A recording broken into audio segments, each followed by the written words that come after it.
हाँ जी, देखिए मेरा नाम कमलेश है और मैं आशा वर्कर यूनियन की स्टेट की वाइस प्रेसिडेंट हूँ।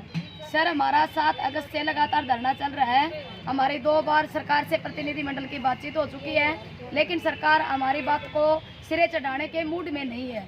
उसके बाद हमने 8 तारीख को फिर बातचीत की सरकार से। उन्होंने हमें टाइम दिया था 7 तारीख तक का, लेकिन फिर भी सरकार नहीं मानी। 8 तारीख को हमने पूरे हरियाणा के आशा वर्कर करनाल सिटी के अंदर पहुंची।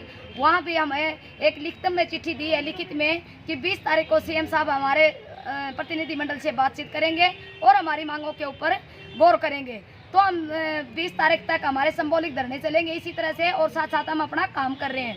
हम सरकार को बता देना चाहते हैं कि इतना परेशान न किया जाए। मात्र 4000 रुपये सरकार हमें दे रही है, उसके बदले में हमारे ऊपर वर्कलोड बहुत ज़्यादा है और हम कोई नई मांग नहीं कर रहे सरकार से। जो 2018 में हमारा समझौता हुआ था उसी में से हमारी कटौती कर ली गई है, उसको हम वापस लेना चाहते हैं। यही हमारी मांग है।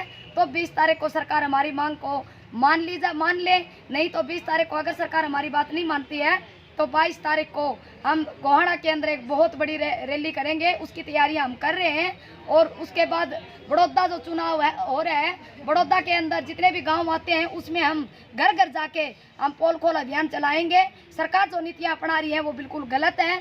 या तो हमारी मांग को सरकार मान ले, नहीं तो आने वाले टाइम में इस बड़ौदा चुनाव में भी और आने वाले टाइम में सरकार को बहुत बड़ा खामियाजा भुगतना पड़ेगा। कहाँ रही है, ये खुद ही नहीं करना चाहते। जब हमने कृष्ण बेदी जी से बात की तो उन्होंने खुद पहले तो हमें ये बोला था कि मैं सीएम की तरफ से बात कर रहा हूँ। जब वो हमने बातचीत की, बोले जी आपकी मांग तो लीगल है, लेकिन हम मुख्यमंत्री जी से बात करके उसके बाद हम आपका नोटिफिकेशन जारी करेंगे।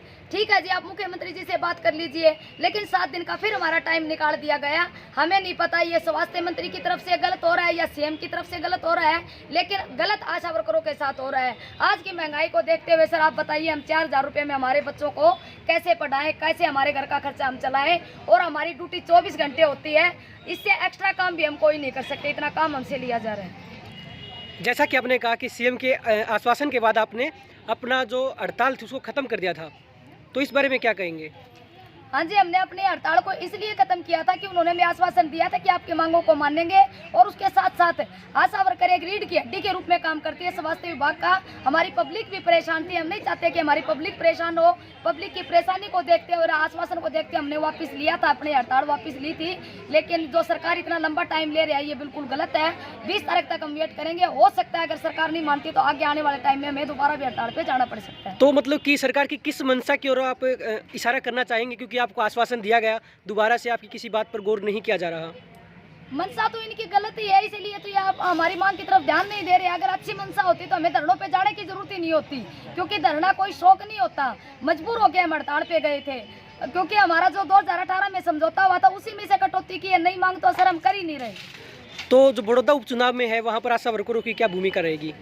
वहाँ हमारी 100% भूमिका रहेगी। अगर हमारी मांग के ऊपर सरकार नहीं गौर करती है तो हम गांव-गांव जाएंगे और इनकी पोल खोल अभियान चलाएंगे। तो क्या आपकी इस पोल खोल अभियान से क्या सरकार पर कोई असर पड़ेगा? क्या आपको लगता है आपकी मांगे पूरी मान ली जाएंगी? पड़ेगा। जनता से सरकार होती है, सरकार से जनता नहीं होती है।